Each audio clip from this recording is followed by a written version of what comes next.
Welcome back to Movie Dumpster Season 8, Episode 17. Today we're talking about Hollowgate from 1988, directed by Ray DiZazzo. And we're going to tell you why you should check out this late 80s Halloween slasher. I'm Joe Lascola. And I'm Sean O'Rourke. Welcome to The Dumpster.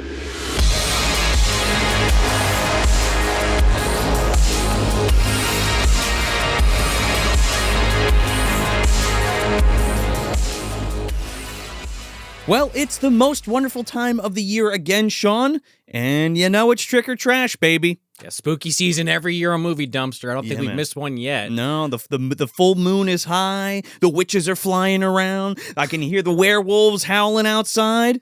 There's scarecrows walking around or something. Not yet. We'll get to them. It's Halloween is what I mean by that. Oh, yeah. It's Sam. It's Sam for trick or treat, obviously, is what I'm talking about. And we got all kinds of spooky stuff cooked up for this month. And you know, I just wanted to say real quick that we have not been on point as much as we'd like to be. I mean, we could go into all the reasons why that is. We just haven't had a chance to do a live show We haven't had a chance to do a live show yet. 6 months. I mean, The short version is there's a lot going on in our personal lives. There's a lot going on in our day jobs, which in the next episode we might actually be able to talk about a little because they'll all be actually out by then. Yeah. Or a portion of them will be. Most of them. Joe's working on a fucking movie. Yeah. There's just a lot going on. I'm sure some of you can relate when you got a lot going on, especially when you got something on the side you're trying to make happen. It doesn't always happen the way you would like it to, but we've been trying to be somewhat more consistent. But you're right, Joe. Not necessarily at the speed we were trying to escalate to, but and we brought Talks from the Dark Side back finally. Talks is back, and we wanted to make sure that we had all our stuff in line for spooky season because it's our favorite time. It really is our favorite time of the year. We used to talk about that train, that fucking ghost train that my grandma used to talk that spooky locomotive that used to rocket past her farmhouse where she grew up. Yeah, so I think what you were trying to say there is to kind of get back on the proverbial headless horseman's horse. We have this and another episode coming on the main line, and then we got a mini plan, which we haven't done in a hot minute. Yeah. And a commentary track, believe it or not, folks, and a watch along. Holy shit, we got it. Checking all the boxes. It's stacked. It's stacked. This is what we should be doing every month. That's the plan. Usually, is just again, what did I just say? Exactly. So we're happy to have you all back, especially like Joe just kind of said. This time of year, we're dipping our hands into the candy bag. Yeah. We're gonna find out what Hollowgate is, what treat in the bag it is. We can't forget about that. We can't wait till the end of the episode to remember like we usually do. I don't know what you're talking about. Go back on those old episodes. I think I forgot half the time. But before we get into the masks and the trick-or-treating, if you want some more Movie Dumpster content, you can head over to patreon.com/Movie Dumpster. You can get an ad-free audio version of the show for only $2 a month and some other great stuff at the $5 and $10 tiers. Like Sean already said, we got some great stuff coming up. We got a mini-sode of My Grandpa's a Vampire. We got a commentary track of Night of the Demons. And we're going to have a live watch-along of Satan's Little Helper. So you don't want to miss that. Help support your favorite show. If you want to sign up now. And if you're watching the show here on YouTube, please like the video and subscribe if you're not already, and share it with your friends. It does help get word out on the show. And the same if you're listening on your favorite podcast app. Leave us that 5 stars and a thumbs up. It just really helps get the word out on the show. And we always talk about we want to grow this dumpster community, especially during the Halloween season. Just makes it a little extra special with a Mary Jane in the back of your throat. But we really do appreciate all those reviews. I feel like I'm going on a bit of a tangent there, so I'll just leave it at that. Thanks, folks. Yeah, those reviews and sharing the videos and sharing the podcast, that helps more than anything. You don't have to, and it doesn't cost a dime, okay? It doesn't even cost a piece of candy. You could just give it and give that as your trick-or-treat. Somebody wants a little, they say trick-or-treat, and you say, here, go watch Movie Dumpster, go listen to Movie Dumpster, that'd be great. But if you do want to buy some stuff or check out what the Dumpster Boys are doing, you can head over to moviedumpsterpodcast.com. We have a whole calendar there in a store. You can get hat, shirts, stickers, all kinds of stuff. And yeah, if you want to do that, you can help support your favorite show. So yeah, with that being said, Hollowgate. So I was kind of late to the game on this one. Oh, you were, yeah. Oh, yeah. I definitely saw this right when it came out. The second it came out of my mother's womb, I was watching Hollowgate. That's not what I meant. What I meant was it wasn't a video store staple for me. Oh, I'm busting your chops. I didn't see it. I didn't see it till I was in my 20s. That me saying all that was going to be. I've never fucking seen this movie until 12 hours ago. 12 hours ago. When I watched it, when I woke up and made my cup of coffee, that was my first time. So I'm real fucking late. Yeah, but so I grabbed the disc and because I really wanted to check it out and see, what the restoration and stuff like that looked like, and I loved it. It was like a totally I missed it on my radar of Halloween movies, and it was so cool that the guys at TerraVision brought this to disc, and Justin Beam I think worked on it as well, who does like all these stuff for the Paramount releases. Okay. And yeah, he's like a producer and a writer and director Got and stuff like that. So it was cool to get this like home video classic, or a cult classic rather, on disc, which the guys at TerraVision, the people at TerraVision always do. I mean, they're one of the best boutique Blu-ray companies out there at the moment. We've talked about them many times on the show. And also they're doing it for the fans too, because they're fans Sure. as well. So it's not as corporate as some of the other companies, which I really like about them. And they're super cool dudes. So I grabbed the blue and I fired it up, I think last Halloween or 2 Halloweens ago. I can't remember. I think it was like 1 or 2 years ago. It was on Halloween, though, for a fact, right? Well, I fired it up around that time. Yeah, man, I was really excited to grab this because it was a ton of fun. I had such a good time with it. It's rare that I find things that I haven't seen that are as good as this. Especially from like that era, I get what you're saying. And that's why I really wanted to highlight Hollowgate this year, and also Night of the Scarecrow, which is the same kind of our next episode. Yeah. It's the same kind of deal with that because Benny, who's going to be on Dr. Benny, who's going to be on that episode, showed me that movie. So it was two sweet Halloween treats that I got for myself. So that was cool. But other than that, there's not too much behind the scenes stuff. I mean, there is on the Blu-ray. There's like a behind the scenes featurette of some of the stuff, and you have the director and you have the main guy who plays Mark in the movie. Oh, really? Yeah. So that was cool to see him. Addison, I forget his last name. Yeah. And then of course Ray kind of like gives his backstory about like how the film came about and stuff like that. And he like worked for the director Ray DiZazzo. He was like a telephone guy. Well, what do you mean by that specifically? Like an installer. Oh, okay, I'm pretty sure. Like my old man used to do that. Sure, right? Like yeah. dude, you call him the telephone guy, but like he did like everything from like installations to like fixing, going up on telephone poles and fixing the telephone lines and shit like every that. part of the job. Yeah. So that was kind of cool because I'm like thinking about that, and I'm thinking of like my dad wanted to make a movie. Oh, like correlating the two, jobs. Yeah. And this dude just loved to write, and he wrote all the time as a kid, and he had the opportunity to write Hollowgate, and he did. And he teamed up with the guys, I think at the time it was PM Entertainment, which then became City Lights. So the guys who run PM Entertainment and City Lights were like some dudes who like owned a pizza shop that like wanted that they had a lot of money but like wanted to make movies. Yeah. So that's what we're talking about in terms of like low budget shit. I feel like that's come up occasionally. Yeah. Maybe not literally a pizza joint, but like a small business supporting a movie. But it's awesome. I thought it was so cool, and I didn't know that about City Lights, and I didn't know that about the PM Entertainment thing, so I thought that was cool. So PM Entertainment gives them funding to make Hollowgate, and then they make it. And then eventually PM Entertainment turns into City Lights, and that's who released the VHS with City Lights. So that was cool. Where does Trauma come in? Because that's the first thing I see when I click on this movie on Tubi. Is fucking the big Trauma anthem starts playing with Michael Hertz and Lloyd Kaufman hitting the screen. So I'm pretty sure City Lights went under. Either they went under and they got the rights to it, Troma bought the rights, or Troma just had bought the rights at some point. I don't know. Because even on the disc, Troma's credit, like Troma owns the rights. I was going to say, they definitely didn't produce it. That was very obvious from the get-go. But yeah, for sure. And well, Troma's known for acquiring a lot of stuff and just releasing it, distributing it. But that's kind of pretty much it. This was shot on 16 millimeter. Really? But the original film elements were lost. So when TerraVision went to go make the Blu-ray, they actually made they made the Blu-ray from 1-inch beta master that they had, because they shot it on 16, but they edited it on tape. Oh, and so they had the betas because of that. Yeah.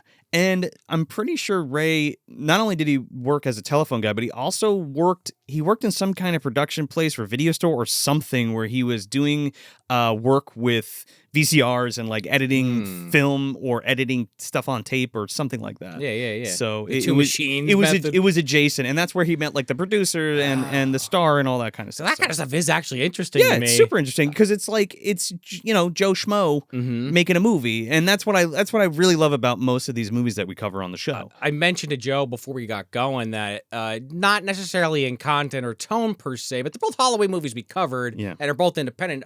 Haunted Wing comes to mind a little bit. For a couple others, one, it got bought by Troma. Two, it's very low budget. It's also a slasher, different type of slasher.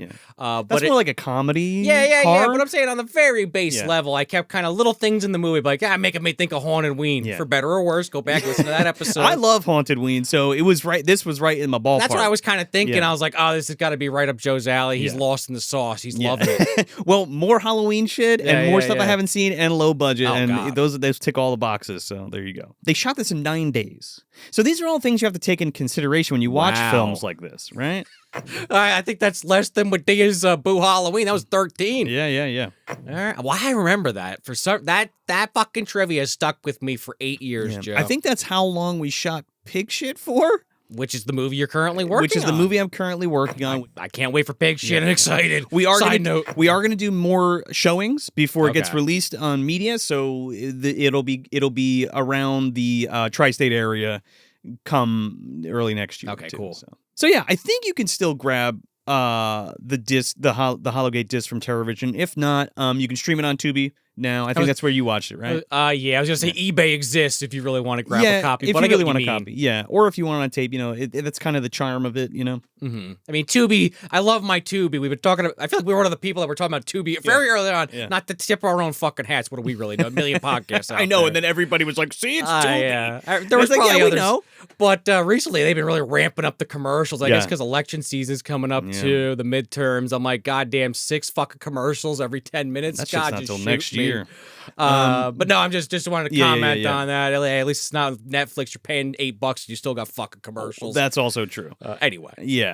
Oh yeah. Let me jump back real quick because I said it was mastered from a 1-inch beta tape. There's also, as a special feature on the disc, there's an upscale. I believe it's AI upscaled because they couldn't get the original elements. Sure. It's like an extra feature, and I played through some of it. It doesn't look bad. It's not the main version. No, okay. But it looks a hell of a lot better than that fucking Bloodstorm Subspecies 4 disc looks. My goodness gracious. Well, sometimes they don't always put the work in, or they put the wrong kind of work in. It's a little too smooth. With a movie like this, I like the grain. I like the lo-fi fuzziness of it. I mean, they fixed it on the most recent 4K, but Predator, that Blu-ray, ow.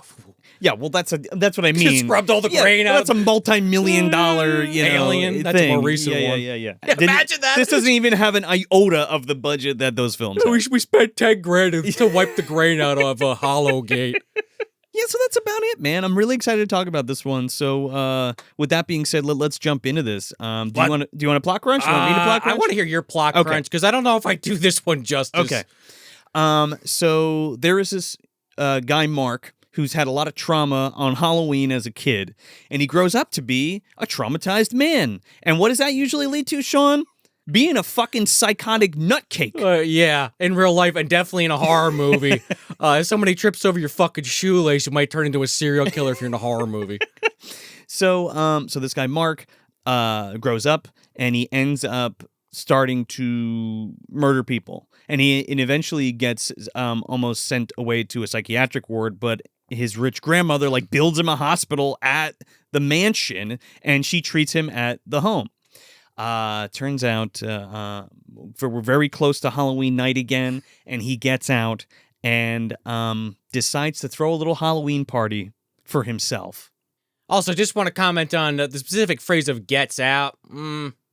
I don't know about that. Let out. We'll see. Well, out of his room, but there's actually a plot point why he can't get out. Yeah. So there's we kick right off the gate with a Halloween party. Now, I do want to note right in the beginning, because I know you're going to say something about it anyway, the audio in this is very, very dodgy. That's my second fucking note. Yeah. Oh my God, the audio's bad. Holy shit, I had to keep putting on closed captioning. Every once in a while, I'm like, all right, I don't need it anymore. I had to turn it back on. I'm not even going to argue with it.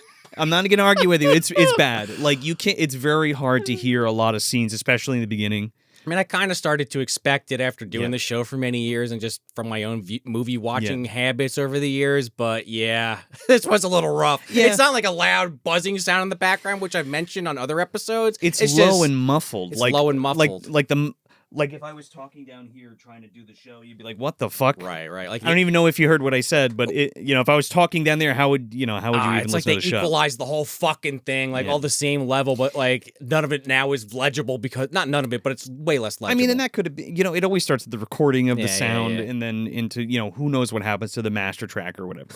I mean, there's a part later where I guess they didn't have enough microphones or what, but there's when Grandma's talking to Mark in a later scene, and Mark's like behind her, and it's like I get what they're going for, but it just sounds horrible. It's like, all right, he's way back there. It's also the thing if they didn't have money for ADR, so they couldn't dub it in later. Couldn't you know what I mean? They couldn't even fix it. So right, again, Halloween party. Yeah. Things to remember.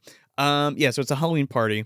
And the whole time, there's like little kids, and it feels very Halloween. It does. Like it feels good. It feels cozy. There's a lot of shots at the beginning of like the Halloween candy and the kids at the party and their costumes and stuff like that.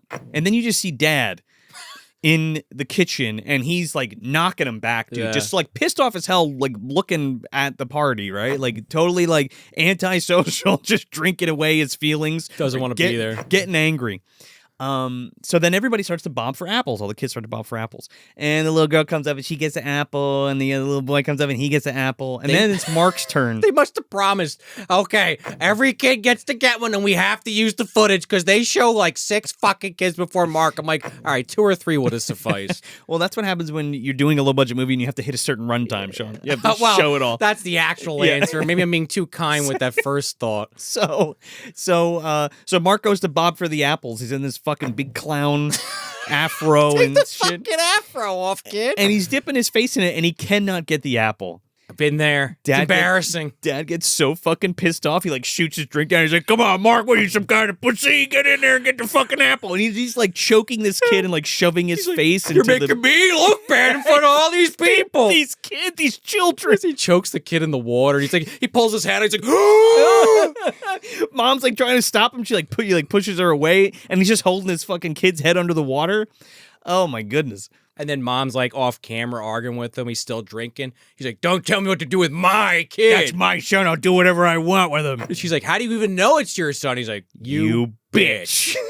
The acting, just overall, starts with Dad. Not that great throughout the whole film. Low budget. Just It's probably not even $5 It would not be Sean O'Rourke on Movie Dumpster if I did not at least mention it. I have to do my service, Joe. But yes, your due diligence. My due diligence. So then we come back to little Mark, all defeated. He got laughed. All the kids are laughing at him too. That's why Dad got extra pissed. Dude, it's super sad, this scene. Like, you just see Mark, like, sitting on the floor, like, cross-legged in his fucking sad clown outfit, covered in apple water. Everybody's gone, and all the Halloween decorations This is what are he up. came up with, the Zodiac Killer translations. He's writing them on outline paper. Oh, yeah, Grandma comes up. She's like, "It's okay, Mark." You can hear what Grandma said? Because I can't. I had subtitles on at this point, remember? Grandma's Captions. like, and Mark's like, "Grandma, I hate Halloween. And Grandma's like, "Yeah, me too." I'm like, "Okay." And then I want to live with you, Grandma." All right, I want to live with you, Grandma. I hear Mom and Dad at night, which first I think he's talking about sex, and then he's implying the mom's getting beaten. Probably. It's a bad situation. There's a domestic abuse situation going on. But I'm sitting there going, okay, well, that's fucked up, getting smashed into the water. What else is happening? But I write my notes. I'm like, okay, so this is his killer origins. It can't possibly be, right? Well, I mean, I think it's there to illustrate the fact that this is going on in different ways throughout the year all the time. I mean, I guess we didn't need to go as far as Rob Zombie did with the Halloween remake. Yeah. Maybe that's what I really wanted, but not really. That's a little excessive. That's a little excessive. Yeah. But the fact that, okay, this is happening. All right, what's next? 10 years later. 10 years later, it's Halloween. Again. He had a 10-year respite. He didn't really, well, that's a lie because later some cops plot dump some more information about this character. But as far as we know at this point in the runtime, nothing else has happened in that 10 years. So this is all inserted into the movie. Oh, after the fact? This was shot after the fact to pad out the runtime. So this whole scene, like the whole even with him at the gas station. That actually makes more sense because that kind of is part of the movie where like the plot starts, the holes start to kind of appear in the cheese, let's say. And then because then there's like a double year jump. Like, and it's like, wait a second, what? Yeah, there's multiple jumps. So there's this couple like trying to, this dude's trying to get his fucking dick wet on the side of the road. What are they, a couple of Draculas? What the hell is this outfit? I don't know. Maybe Phantom of the Opera, question mark? Oh, maybe. Yeah. But He's she's trying like, on that mustache. she's like, it's cold. He's like, here, take a sip of this and some Coca-Cola and we'll fuck in the cold, baby. Yeah, because it cuts and it's dark. I was like, all right, applied sex, and okay. You're thinking like she's gonna stop him or whatever, but no, they fuck till the sun goes down. Loved it. Yeah. And then they just leave the blanket and the Coca-Colas and the liquor on the ground out there because they just hop right in the car and drive off. They're like, I need to get gas. She's like, what are you talking about? It's a full tank. He's like, nah, Mark's at the fucking gas station. I want to go fuck with him before we go to this party. Yeah. It's full tank. Yeah, just gonna fuck with him. They pull up. Mark's just sitting there waiting like any other gas attendant would Poor be. bastard. Oh, I felt the need to mention that. Yeah. But yeah, they pull up like, Mark, I got a buck. Why don't you check under the hood? We're next to the windshield, the whole fucking Ritz. Yeah. All right. Okay, you got it. He's like, why don't we give him something to think about so he can see it, so he could wish that he was doing it. He's never been with a woman. So they start like making out in the front seat, and he's like grabbing her tits and like finger banging her, Bro. and like taking off her underwear, and Mark's just wiping the window like, holy shit. Her titties are just fully out while he's doing the Windex. So he's like, anything else you want, man? He's like, actually, I think I'll take another buck's worth of gas. Oh, and here you go. And he fucking throws her panties at this fucking guy. And it's an important visual gag. Yeah. But the gas tank is on the back of the car. Could have possibly been a different vehicle shot at a different time or day, Maybe. But either way. Yeah. So he goes and he's like, fuck these people, basically, and he takes the gas, the thing out, the fuel pump out. Yeah. And he puts the panties in there, and you're like, oh, fuck, these people are screwed. So these people turn on the engine, they're laughing all the way, they think they're going to the party. He lights it on. He fucking lights the panties on fire that are hanging out of the gas tank, and this fucking car explodes. This is like the beginning of Inspector Gadget. Remember that shit when the car explodes? No. Or the beginning of Rush Hour or some shit? Any movie that has a car explosion, Dude, I guess. it's really good production value, I thought. Actually, Inspector Gadget, the bowling ball flies in the air, lands on Claw's hand. Why that stuck with me? Let's do that fucking. There's my nostalgia, Joe. Not fucking Hollowgate. Inspector Gadget. Inspector Gadget. But I'd watch this 20 times before I watch Inspector Gadget. I think I've seen Inspector Gadget at least 20 times. I had the fucking McDonald's toy. Where was I going with that? Jesus Christ. Well, the production value's there. And they honest to goodness, blow the shit out of this car. do? Like, it's huge. And then Mark, he gets on the fucking phone. He's like, oh, yeah, operator, can I get the fire department? Nah, it's no emergency. Just two people burning to death in a car explosion. By the way, happy Halloween. That got a chuckle. That was pretty great. good. It's pretty good. And then here we go, another time skip, which I don't know how the investigative journalists or the police didn't figure this out. 2 years later. Is it 2? It's 2 years later. For this one? 2 years later, Halloween night. How this guy's in jail after that? Now, I thought this was the gas station again, but it's not. It's like another convenience store. Yeah, almost like a Spirit Halloween. Again, this is like an after the fact insert. Oh, it is? Again? Yeah, again. So there's 2 of these back to back. And he goes in, and there's this chick working the thing, and I guess he's got some weird obsession with her. And he's like, hey, you want an ice cream? You want to go out for an ice cream? She's like, I don't like ice cream, Mark. Leave me alone. Right. And he's like, all right, well, I'll just take this then. He's like, what about a movie? She's like, I don't like movies. It's I don't like movies. Take a fucking hint, buddy. But he's crazy, so he doesn't. Yeah. So she goes to lock up, and he's still in the fucking store, and he takes the keys out and locks her in there with him. Meanwhile, she's on the phone with her friend, and she's like, yeah, I'm totally gonna like be over there after I like do my deposit or whatever. Oh yeah, that guy Mark came in. What a fucking scumbag. He's so gross. Of course I'm not going to the movies with him. She didn't even say anything that bad. Yeah. Like, what you said's worse than what she said. She's just like, he's weird. Yeah. He's like, well, that's it. I heard that. He walks over and says, come on, movies. I just want you to go to the movies with me. Then he's going full Michael Myers, stalking her. Oh yeah, so she gets like a knife and shit. And Speaking of Michael Myers, she's got a butcher knife. And this is pretty good because she's like backed up to a corner, and Mark comes over and he's like, hey, I just want to take you out. And she's like, no, leave me alone. And he's like, you're not gonna stab me. And he like goes and he grabs the knife. Ah, yeah, that was kind of crazy. And then like cuts himself on it, and then like goes to choke her. Now you think he's gonna kill this girl? I thought she was dead. I thought she was dead on the spot, right? Cut to these lawyers and a judge sitting around talking about the case and multiple cases for what's happened. This being the kind of the jump off point. It's not really that clear though. Like he kind of have to put the pieces together with that, because I'm watching this and I'm like, all right, so this is obviously just a reaction to him choking that woman. But yeah, you're right. Later on, it's almost implied that this was a series of events that led to him now being like, well, should we put him in a nut house or arrest him? He's like, Judge, I don't want to mince words here. He's a fucking nut. Right, okay? yeah. Put him away. He's fucking crazy. The DA or what have you. Oh, yeah, the judge there is James Sweeney, by the way, who's you'd probably recognize if you saw Hobgoblins or any of Rick Sloan's movies. He's the old guy who, like, guards the film vault in the Hobgoblins. Yeah. Funnily enough, that's one I haven't seen yet. Add it to the fucking list. He's in Vice Academy. Like, a bunch of Rick Sloan. I saw that, though, yeah. So they're all talking. There's like 2 lawyers and the judge and then like a doctor. And the doctor's like, well, we can't put him in a mental facility and we can't put him in jail. I guess we can give him medication and that'll stop or something. Right. And then they just kind of agree, like the other defense attorney who's going hardcore, like, we need to lock this fucking guy up. It's like, well, judgy wudgy, I guess you're right. Maybe I overreacted. Well, yeah, because like they're trying to put him away, or at least put him in a somewhere where he can't hurt people. Yeah. And then Grandma is super rich and That's why the judge doesn't basically owns the fucking whole county. As we find out later, I'm just going to tell you now because it makes sense. Makes sense, yeah.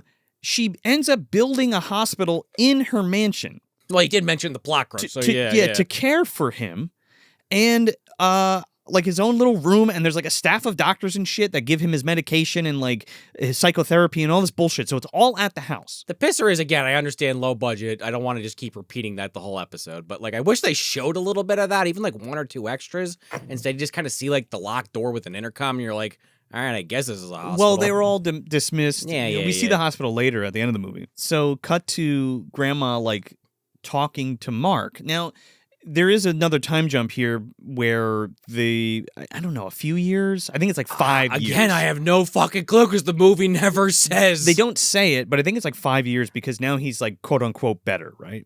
And Grandma's like, oh, I'm so lonely. There's only 4 fucking pills he doesn't take there, so how many years is he off the goddamn medication? I don't know, dude. It could have been fucking a week. It could have been.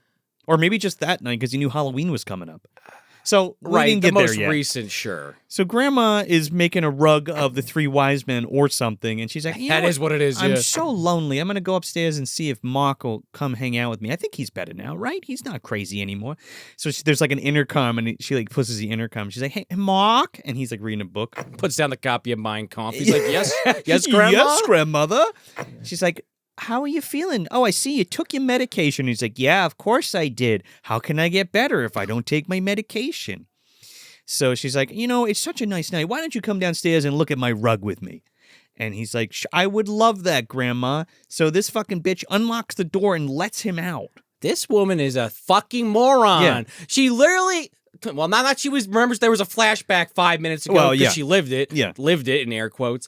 I hate Halloween. Yeah, I do too. Hey, by the way, wouldn't it be great if we had a Halloween get-together, Mark? Yeah, you're definitely not triggered by that for the last 10 fucking years. Well, the camera pans over and you see that he didn't take his medication. Right, first of all. The Christian Bale method. And then you're right, though. The first thing she says to him when they sit down on the couch, she's like, isn't this nice? We're hanging out together. Hey, we should get a party going. We need interaction with people. We need to have a party. It's like a Terry situation, like blood rage. Like you say the wrong thing and he just is like snaps. And it's like, that's that. But why would she be like, let's have a Halloween party? Is that too safe? I mean, is that too soon? Is that too many people? You know what? I'll only invite a couple people. What do you say? I mean, this character isn't in the movie enough for them to really expand on what her motive is, but I think like you're kind of implying already, Joe, it's just that his grandma wants to just kind of put the rose-tinted glasses on and just look past all the bad shit because, well, it's my grandson, and I'm lonely. And a lot of people do that. Yeah. So that actually was probably one of the more realistic parts of the whole movie. So this fucking guy's like, just a Halloween party, eh, Grandma?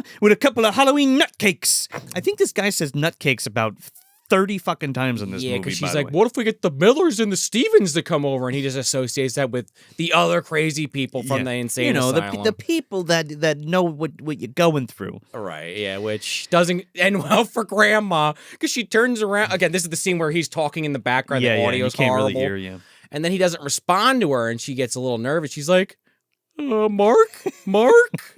Happy Halloween, you filthy old hag. Yeah, he's got a fucking knife in his hand. He's got fucking scissors, dude. Yeah. Oh, scissors. Yeah, and he's like kind of like fondling him on his cheek seductively. Yeah. He's a creepy fuck. He is. He's really good in this. I don't like that we don't see what happens with Grandma, but it is a good visual We gag. do what we see with. Well, we do later. That is true, but I would have liked to see it happen here. But it's your first big kill. Yeah.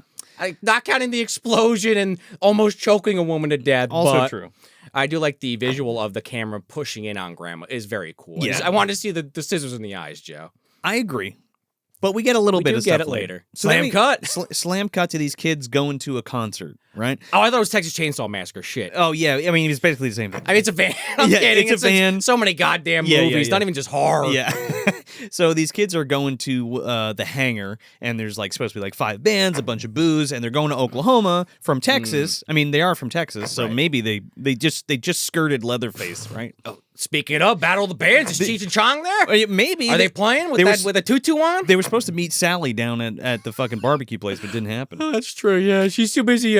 She's in seclusion right now, Joe. She's getting ready. Oh, that's right. She's getting ready for the 2022 remake. I forgot about that. Yeah, when Leatherface takes the chainsaw out of the wall with her fucking Polaroid picture. I saw Jamie Lee Curtis doing this a couple years ago. I can do it. Or something. That was a bad accent. Sorry to the people of Texas. I think that woman's actually like Scottish or Irish in real life. I think so, yeah. Who played Sally Hardesty. We did it on Hack the Movies. In the new movie. Yeah, if you want to check that out, the new one, Hack the Movies review. So yeah, apparently in Oklahoma the drinking age is 18. So they drive, at least in 88. Yeah. So they drive to Oklahoma and they're like, "Yeah, man, we're legal, brother. We can drink now." And they're like, "Let's go stop and get some submarine sandwiches and some beer." I thought they were in Jersey for a second when they said subs. I was like, "Oh, is that a colloquialism in other parts of the world?" Okay. I mean, I think so. Yeah, I don't know. If they said hoagies, it said hoagie. It's like, well, we know where the fuck they are. Yeah, they're in fucking Philly or something. Yeah, I don't fucking know. hoagie. Let me get that hoagie. Yeah, but they just pull over to this random place because they can't wait, even though like where they're supposed to be going is like literally 5 fucking more minutes down the road. These kids keep stopping to do shit. And again, Texas Chainsaw Massacre. Well, yeah. They didn't pick up any fucking people on the side of the road. They don't. Right. They don't need gas. They do want to get something to eat. I think they mentioned submarine sandwiches again. With the nut cake thing. I think they say submarine sandwiches or subs like 90 fucking times. And I'm like, man, I am hungry for a sub. There's a lot of repeated dialogue in here, which feels like out of an anime or some shit. We're talking, and this joint has the best fucking meatball subs you'll ever have. It does. Yeah, we'll find that later. But just to finish that thought, like even when the judge is talking, he does this thing where, again, it's out of like a movie or a fucking video game where he's like, "We'll see what happens. We'll see." And it's like, all right, buddy, what are you, an anime villain? Why are you repeating yourself? not to mention what you just said. I mean, the repeating is there's a lot of it. So these kids are Billy, Alan, Kim, and Mandy. Yeah. I remembered Al specifically. The rest, good luck. So they get their sandwiches and their beer, and they're all excited because they drank a Corona. They're subs and suds. That was the whole thing. Subs and suds, brother. Sid, and let's have a huge burp. Alan's fucking pissed because he has to pay for everybody's fucking meal. Well, he's the only one that thought about how much money they had to bring. Well, he's like, well, we just spent half of our fucking funds on food. Everybody's broke. Nobody has any fucking money. And he was footing the bill for everything. So he's like paying for gas. He's paying for the entrance fee. He's paying for extra beer. Now he's buying fucking subs and other beers. And now he's about to fucking buy some costume shit because they go over to the costume shop across the way. I guess for fun originally, but it turns into the major plot point. So Kim is there, and that's Al's girlfriend, and she gets this wig on. And she's like, "Isn't this like a rad wig? It's so cool for the Halloween party that we're going to." And he's like, "I can't fucking afford it. It's $7. I barely have enough money to get into the place, let alone get fucking home when we're done." This was I don't mean to correct you on this, but it was $9. Oh, $9, excuse me. Only because 1988. How much was that? Okay, let's say like $20. I don't know math. It's probably like $14.99. But yeah, the point being they don't have the money. He breaks it down to all, and we spent $12, $15 at the fucking on gas and at the restaurant. Now we're down to this. Oh shit! Well, I need to get this wig. I'm gonna look so fucking cool. I'm gonna wear it the rest of the movie, right? Oh yeah, she never uses the wig. She never wears it. That's true. Maybe she never got it. Well, they never make it to the party. Spoilers. Yeah. So the shopkeeper's like, "Hey, I just heard you talking about that wig. How about I make a deal with you? I got an order that's like right up on the road that you're going towards to go to the hangar. It's only a quick stop. I got a bunch of costumes. I don't want my delivery boy fucking flaked out on me. Right. And if you deliver these, I'll throw in the wig for you." And they're like, okay, sure, why not? I would have been like, can you throw a few more fucking costumes in while I do your job for you instead of a $9 Yeah, like wig? how much did you make on this thing? Hundreds. Well, Not that probably bad. zero. Well, he does mention later that they're not like masks, they're like full ass costumes. Yeah. But I'm saying zero because of what happens in the movie. But yeah, it's probably a couple $100 you would think for the rental between all the costumes. Yeah. He's like, yeah, just up the road at Hollowgate. TM. TM. So Hollowgate is the estate where grandma's estate, yes. basically. Which now we will be traveling to. So they agree to take the costumes. That's kind of a no-brainer. Yeah. And they drive them up there. Well, they get to this big fucking gate out of like Batman or something. Right? Oh, dude, it looks like Wayne Manor. Hardcore, man. And so they get up to the intercom and they're like, all right, we got some costumes here. And Mark answers. And he's like, what do you mean we? He's like, well, we're doing a favor for the costume shop guy. A bunch of teenagers here. We're lost. Fucking Alan spilling the beans to everything. TMI. Like, just drop the shit off and get the fuck out of there. So they open the gate and they start driving in. Oh, we are you? Well, come on in. Come on up to this estate.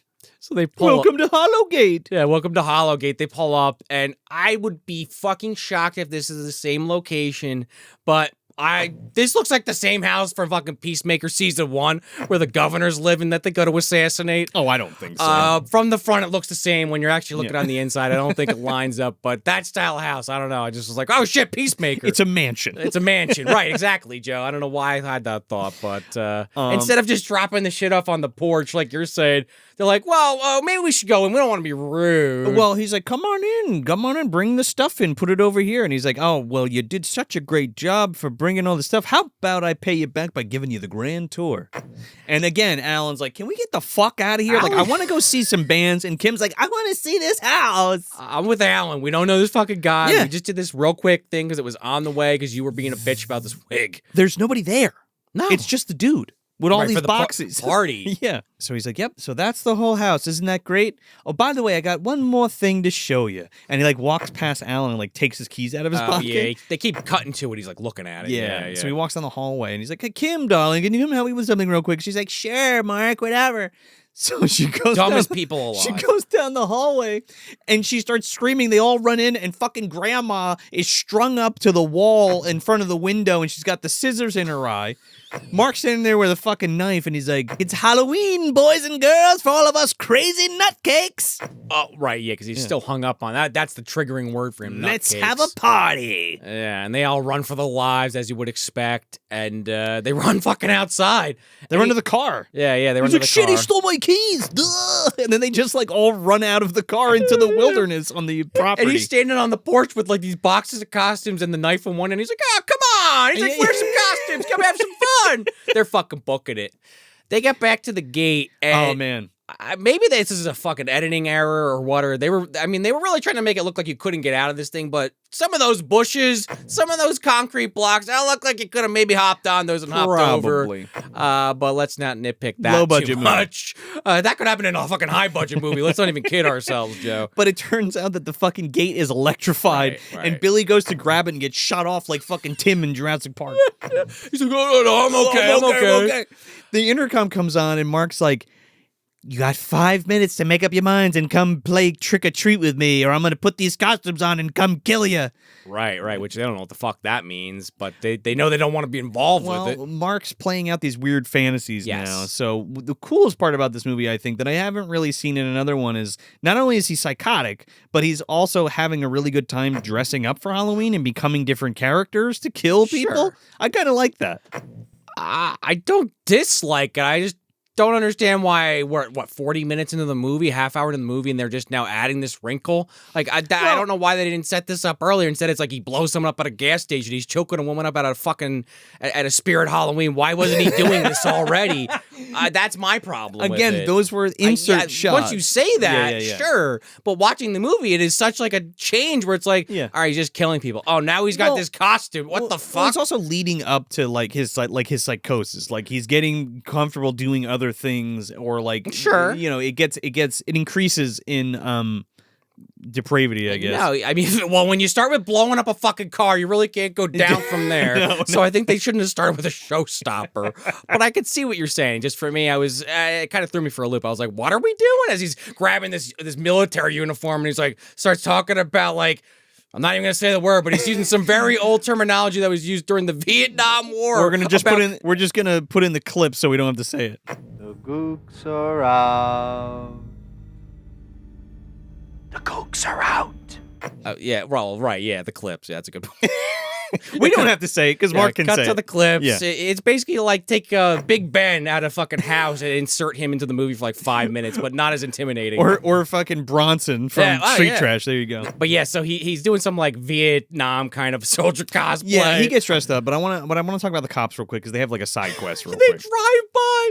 Obviously, this is a painted car. This is not a real cop car. Yeah, well, sure. Well, it is a real cop car, but there's like stickers on the side that say like the whatever kind Police. of cops. Yeah. I don't know, man. This looked like they fucking painted the car black in some spots and white in other. But okay, it says police with a sticker on the back. Well, the sticker is on it for sure. They drive by, Yeah. and they're all this cop car, and they're all, oh wait, stop! Oh yeah, they're like, we hear a car, but they're like, it's so far away, dude. Yeah. The cops have a 2 fucking minute long conversation, and then it cuts back to them seeing like the car's like just passed. Like, shit, they missed us.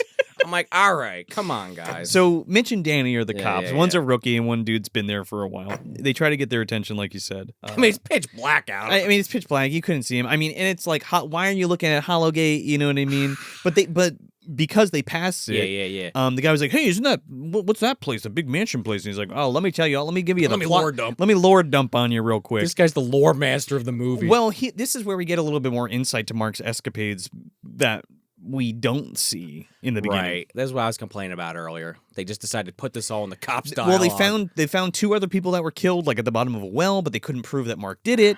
They found him decapitating a dog.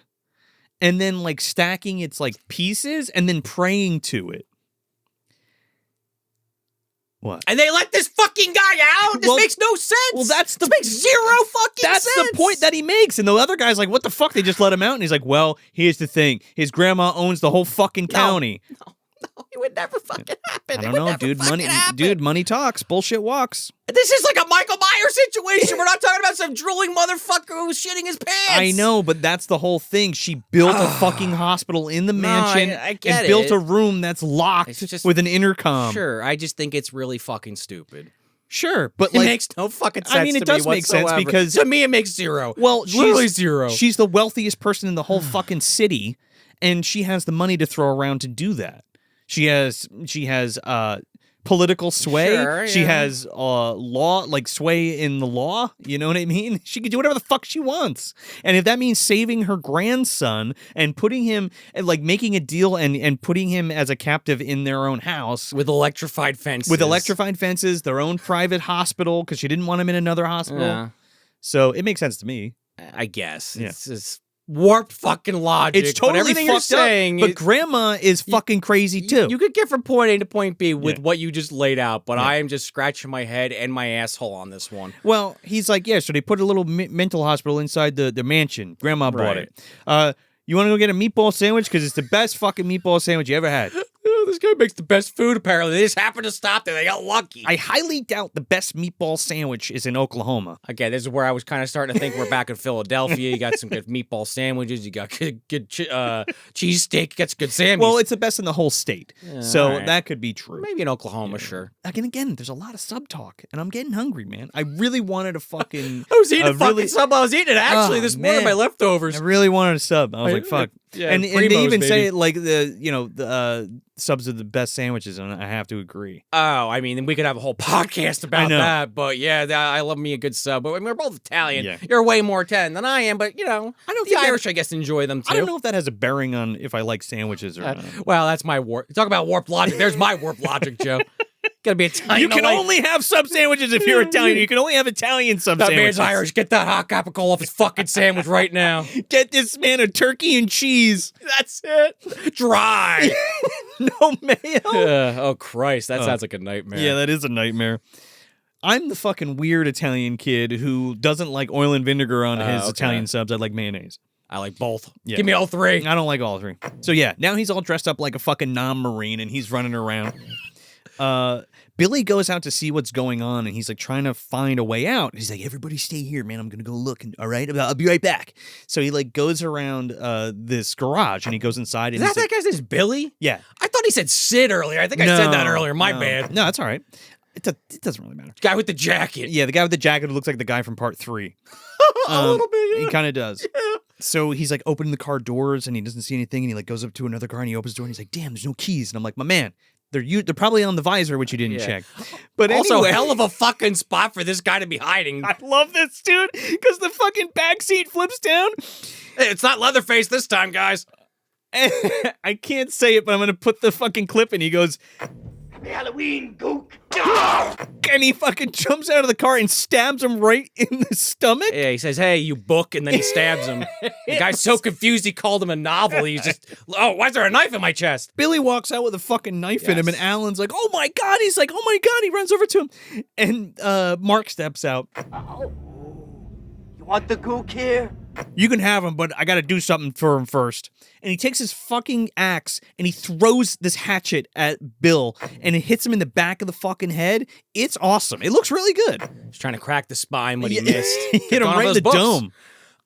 He's fucking dead as shit. They're running, and then I guess Mark's like, all right, one dead. Costume change time. He's like, move out, Sergeant. He's pointing the gun at Alan because like he doesn't want to kill him as a Marine. He wants to go change and kill him as something else. Apparently. Which is, I think it's a cool thing. You know what? He already laid out that cowboy costume. He's not going to let it go to waste, Joe. No, he sure ain't. Then you get these scenes of like the three of them like huddled in the woods together, and some of these are the funniest fucking things because of the bad acting. Oh my God, there is a part here where Mandy has a breakdown. Yeah, and God. I don't know what the fuck she is saying. That's another one. A solid minute of just the actress. He was love me last night, and you're like, what the fuck did you say? Even with the subtitles on, it's a lot of just. And last night he loved me, and he said he loved me, and goddamn it, he loved me. And sure, it's a lot of that. Yeah. I gathered that part, but there's other things where I just could not discern what the fuck she was saying. I don't know, something about when they basically talked realized or something. She loved I don't know. Yeah, we had sex for the first time. They're in love. That's the gist of it. Right. Yeah. So then they're running, and they're like, all right. Well, oh yeah. First, Al. He has another moment here. Alan's fucking hilarious. I love him because he's always talking like this, man. He's always like, "How are we gonna get out of this, man? Well, what are we doing?" The other guy calls him chicken shit earlier. He kind of goes Marty McFly on. I'm like, don't fucking call me that. We're friends. I'm not a chicken. Yeah. So and he's like, Kim. He's like, Kim, talk to me, Kim, because Kim's like got the least amount of lines of anybody in this movie. Comatose, she doesn't say shit for like the rest of the movie. He's like, talk to me. We gotta get out of this. Okay, let's go. He does have a moment there where he's screaming and his fucking whole arms are vibrating and everything. Like it's just so funny. It's so funny. So there's this big field that they have to get across. Mind you, it's not actually supposed to be funny, but it is. No. It's like so bad it's good. You mean you're getting to the part where the raptors are hiding? Oh yeah, in the long grass field. Yeah. So they have to make it across this huge field. Yes. And so Alan runs across, and he's like, "All right." And he gives him like these convoluted like plans. He's like, This "All is so right, I'm stupid. gonna run across, and then I'm gonna wave you on, but you don't come first. She comes first, and then until then you're gonna stay here. You don't say anything. You don't move until I go over there, and then I wave, and then one of you comes, and then the other can. And if you don't see me waving, run the other direction. Run the other direction. Because I guess logic being, if the guy's over there, he'll kill me, and if he's not, you'll see me. But then, like, why do we got to do this individual shit? Like Al, the first time, okay, fine, he's trying to be brave. Sure. But like then the other two could just come. Why do we got to do this one by one shit? It's not like there's like an army of Nazis firing pistols. Just all go. I don't know. I don't know. So I mean, I guess like it makes sense. It makes sense like if he was gonna get like shot out or something. Sure. Yeah. That's what I mean by. I don't know why I went right to Nazis. But I don't know. Interesting visual. So Mark's dressed up like a cowboy. And he's like, "Oh man, you taking my woman, you taking my cows, you taking my land, some bitch." He did this backwards. Oh, it's fucking great. He should. Okay, so he's on this massive piece of farming equipment. He's on a giant tractor with mowers in it. Right. Okay. Yeah. So he activates this thing. One arm comes down. Next arm comes down. Next thing comes down.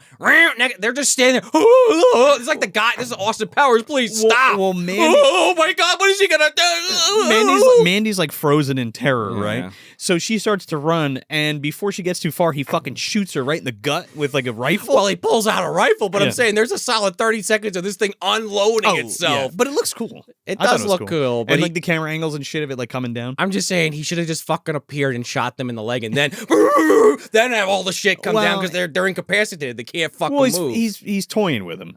Well, he did it backwards. Well, so in my then opinion, Alan comes up to go save Mandy because she's shot and he's going to run over with the mower, and then he shoots his ass in the fucking leg. Alan's learned nothing. No. I know it's your friend, but she's fucking dead. She's Just leave fucking her. Dead. Now you're shot, and now Mark's like driving the lawnmower over this chick, and it's pretty great. She gets fucking torn up by the lawnmower, and there's blood spray all over the thing. Yeah. You don't see any guts, but you definitely see blood, and they do a close-up on, like, the thing actually going over something. That was a good addition. What's a little Halloween pretend, Sean? Just me and the nutcakes. Is he implying that he thinks none of this is real? What is that? What is that line? But that's also my point. Well, like, he's nuts. Yeah, he's a nutcake. He's a nutcake. TM. He thinks this is fake? What do you think? He's fucking Dark Helmet playing with his dolls? I mean, he could be. You know, he's psychotic. No, yeah. It's Joker logic, right? So the costume guy goes over to the sub shop and he's like, hey, what's going on, guys? I'll have a meatball sub too. It really is popular. And then he tells them about how his delivery boy fucked him over and he had to make one delivery. And the cop's like, oh, where'd you have to make a delivery to anyway? And he's like, I had this huge delivery to Hollowgate. And he's like, huh? Drops his meatball sub, Hollowgate. He's like, yeah, out of the 1,000 customers I served today, this is the one that's plot relevant I'm going to bring up right now. And he's like, I can't believe that old woman's having a party. And he's like, oh, well, it wasn't an old lady that called me. It was a man. And he's like, Mark called you? Right. And asked you for Halloween costumes?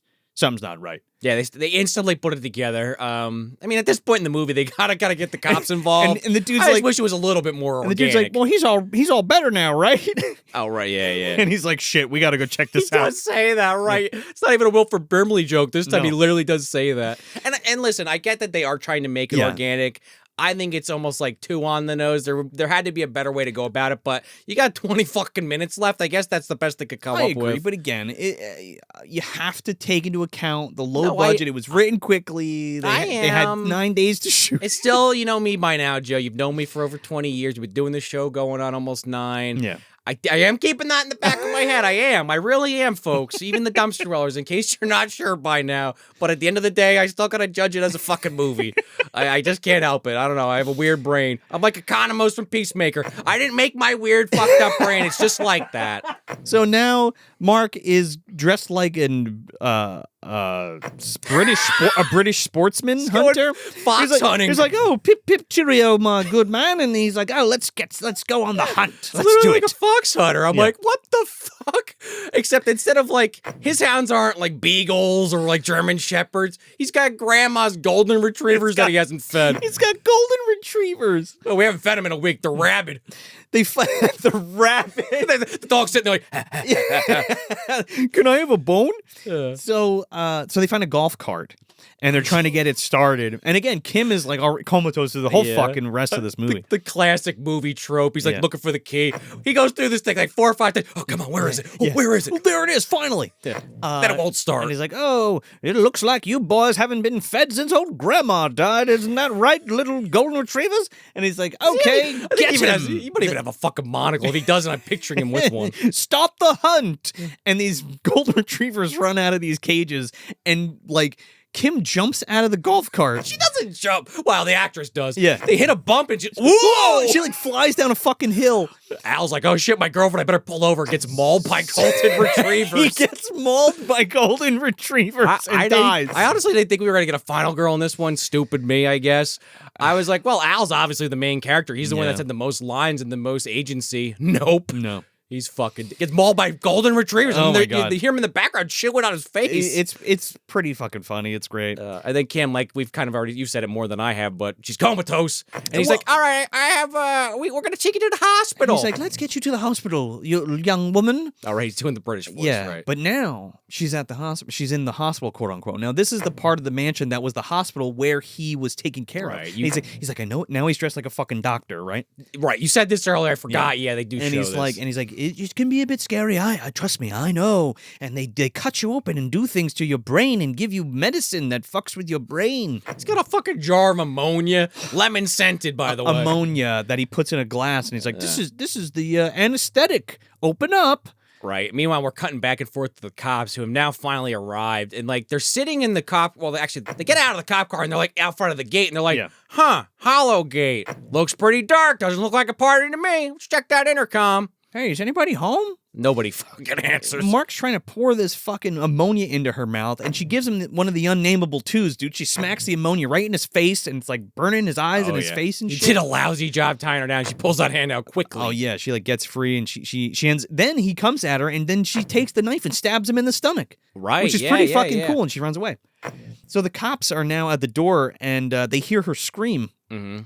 Because she's up in the room, she's hiding, and Mark comes up and he's like, I'm gonna kill you now, you can't get away. And he's got like the gut wound. Yeah. She screams, they kick the fucking door down and they run up to her. They're still fucking with the intercom before that, like, hello. They already heard screaming. That's why they shot like the thing to open the gate. Yeah, Mitch fucking gets electrocuted because he grabs the gate and then Danny like shoots the thing to open it. The electronics or what have you, yeah. So they get into the room and they're like, freeze! And Mark's like just about to slit her throat, Kim's throat.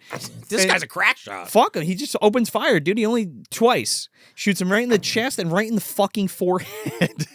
Okay, so I guess I misunderstood there because I thought he took 2 in the head. Oh, he might have taken 2 in the head. Because I could have sworn that first shot was like, boop, one side of the head, and then he keeps walking, and I audibly go, Michael Myers! Actually, yeah, I think there is 2 in the head because when you see him in a second, there's 2 bullet kind of holes. like splits his head almost like into a hairstyle. So I just don't. Okay, he's a crazy person.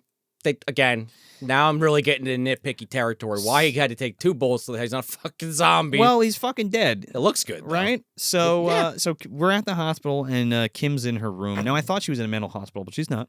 She's in a regular hospital. I thought that too because the way that it's lit, the way that they have it, right? A padded room or something. Yeah. So the doctor comes in and it's Mark, and she's like, "You thought you can get rid of me? What's a little medicine? What's a little surgery?" So she's like having these visions, and then you see that it's not really Mark; it's another doctor. And she's like, "Yeah, she's just not coming around yet. Well, I guess we still have to she's gonna be like this for a while." Poor kid. Cut to fucking Mark. Cut to a fucking room, and you're like, "This is Mark." They're panning around this bed, and I guess Mark's not dead. He took 2 fucking bullets to the dome, dude. And potentially one in the chest, depending. We'll find out in the edit. Yeah, we'll find out in the edit. A lot of shots. And he's on fucking life support. And he got stabbed in the stomach. And the camera like pulls up, and the last shot is right on his face. And then his eye opens, and then it's credits. I love that. You like it in this case? I thought it was great. Oh, man. I thought it was great. I hate that shit. I feel like that's only worked for... It's like a staple. No, it is, but I think that's why I'm just like kind of sick of it. But 88, maybe it wasn't quite as much of a staple by then. I mean, Haunted Ween does the same kind of thing where like he's in the fucking van and he explodes and then he gets away. Yeah, it's great. He's not necessarily supernatural, but he is. I mean, and that's kind of fun. No, yeah, I mean, it wouldn't. It's not like something where I'm like, wow, this makes the movie like way worse than I thought it was, or way better than I thought it was. It's just like, all right, I'm not big on the killer opening the eyes at the end. It rarely works for me. So what treat is this in our treat bag? Oh, man. I don't even know what the fuck this one is, Joe, honestly. This is a sour candy apple lollipop. You ever have one of those? The caramel apple lollipops? Those are my fucking favorite. But it's the flavor you don't like. Like, you get like a whole, it's like a mixed bag of them, let's say. Oh, okay. Let's make this analogy work. Oh, so that's the one with like the golden apple and the red apple and the green apple? It's got every flavor that you don't like in there. They didn't give you any of the one flavor you like. There was a fuck up at the factory. You were wondering, what the hell? Why don't I have any goddamn red or green? It's all like that golden delicious shit. It's like a flavor you don't like is the point. The analogy's getting lost Okay, here. well, let's see if it keeps making sense. So for some people, they might fucking get this thing and be like, oh yeah, this is my kind of sauce. Okay. This is my lollipop. This is my favorite flavor. Me, I want to take a shit on it because I did not like this movie at all. Excessive. I went back to the Haunted Ween episode just because I mentioned it a couple times. I listened back to that because I was like, is this worse than Haunted Ween? And like, I have to go back and rewatch it, and I don't know if I even want to do that. I think you should rewatch it rather than listen to yourself talk. Well, I want to hear what candy I mentioned, so that's why I brought it up. It's probably one of the funniest bits I've done on the show ever. I can't even top it ever. Edible underwear, Granny Van Dam, edible underwear. So I couldn't think of anything better than that. So I kind of forgot to come up with one. Even though literally at the top of this fucking episode, I brought it up. Sure. But that's what it is. I don't know, man. Just I think the longer we do this show, I don't like B movies, and I don't want to admit that to our audience. Oh no! But then you're on the wrong show. I just feel like so few of these I actually like, and I'm always open to watch them. I know a lot of them mean a lot to you, so as your friend and co-host, I love to just see why you enjoy these movies so much, and I can definitely see it. I see it again. The lollipop analogy that's fallen to shit has been shit on. But I don't know, man. Just enough of those little things just add up where I just can't get past the technical problems and just the story. That's all the charm. And of the thing it. is, the story. If the story was good, I could fucking just. I could thought eat. it was pretty good. That's fine. That's subjective. Yeah. But to me, it's just I could eat a lot of shit, but when the story isn't good or the characters aren't good or any combination of both, then I'm just like, I can't. I think this movie does have a lot going on. I just think when you start to kind of break it down like we have been, and when there's bad audio, the music's not that memorable. Sure. The setting to me, it's like it could have been interesting, but they do like nothing with that hospital. I think that could have really put it over the top. The hospital setting. And the costume thing, I feel like that could have worked a lot better if they didn't have those opening inserts that you mentioned at the beginning of the episode here where he kills those other people. I just feel like if you were going for a costume killer who's like, that's his thing, his kink or what have you, okay, I still might not have liked it, but I could have bought into it more. But the way this was put together, and again, maybe this is the way that it had to be filmed because very low budget. Like you said, they got to get something in here. They got to expand the film a little bit, but kind of hurts it for me in this sense. And I won't go so far as to say don't watch this one like I did Haunted Wayne many years ago. I do think there's something worth getting out of this one, 100%. But for me, it was just the worst flavor out of the lollipop bag that I definitely didn't want to eat. And sorry to admit that. You're right. Maybe I am on the wrong show 200 fucking episodes in, but...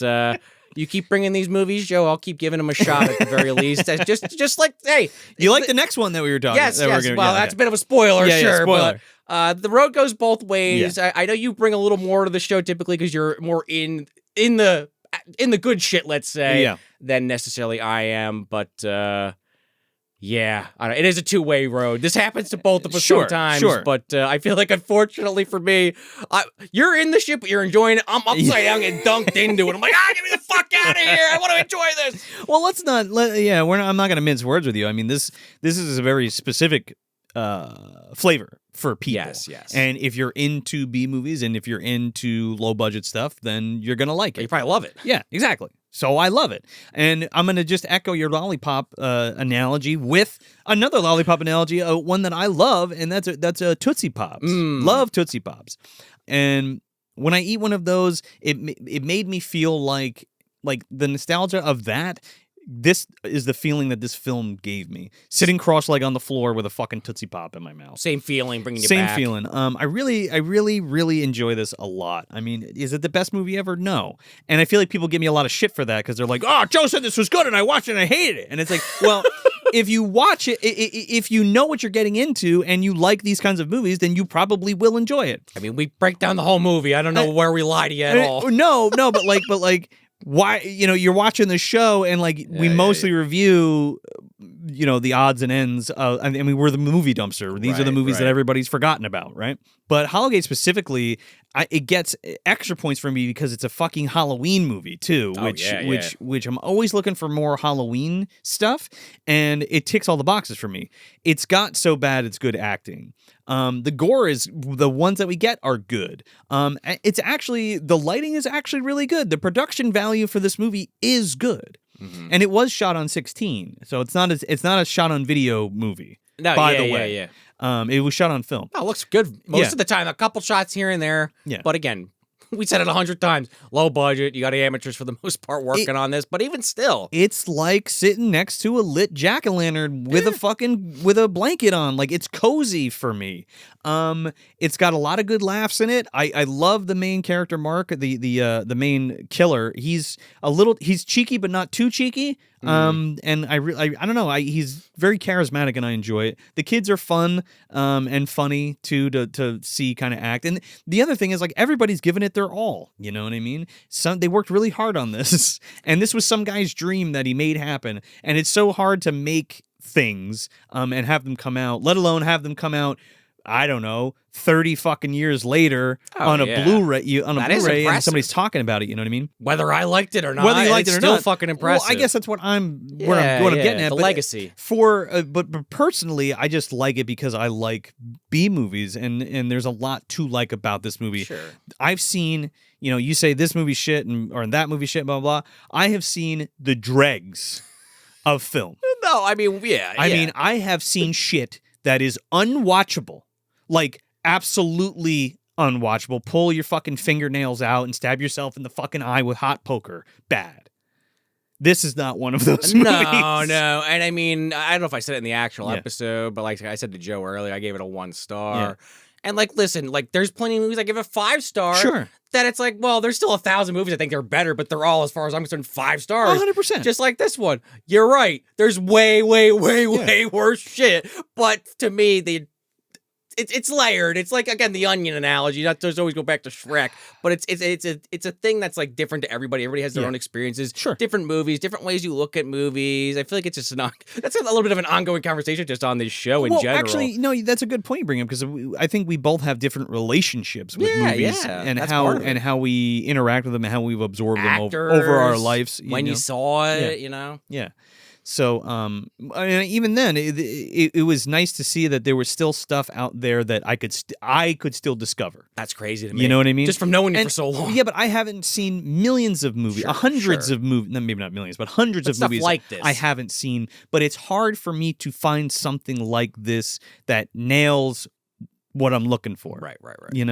And I had a really good time with it, and it's a Halloween staple now in this house. So yeah, check out Hollowgate. It's on if you've seen the movie or if you like it, and you should totally go support TerraVision. Grab a disc. I don't know if they're still selling it. If they are, you could probably still grab it.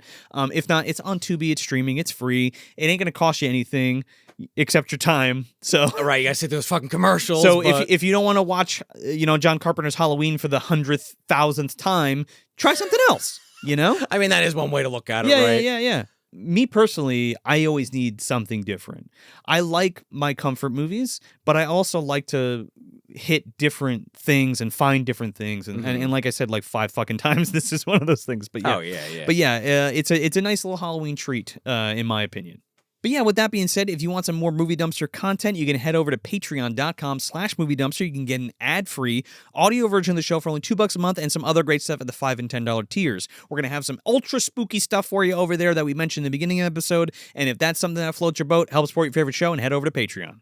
And if you're watching this on YouTube, please like the video and share it, and subscribe if you're not already. And if you're listening on your favorite podcast app, please leave us that 5 stars and a thumbs up if you got the time. And if you got even some more time, write us that review. Even a sentence helps. Anything really, just to let us know how we're doing. We always talk about how we want to grow this dumpster community and get into more eyeballs, eardrums, and everything in between. So we really do appreciate you guys doing that for us. Yeah, man. Always leave those reviews. They really, really help. And sharing the videos and sharing the podcast helps a ton. And you don't have to spend any money doing it. But if you want to grab some merch from us, you can head over to moviedumpsterpodcast.com. We have a store there where you can get hats, shirts, stickers, all kinds of good stuff, posters even. We also have a calendar where you can see what the Dumpster Boys are doing. So, yeah, check it out at moviedumpsterpodcast.com. And like Mark let us know, reading is fun. Read a book. So that's it. That's Hollowgate from 1988, directed by Ray DiZazzo. I'm Joe Lascola. And I'm Sean O'Rourke. Thanks for visiting the dumpster.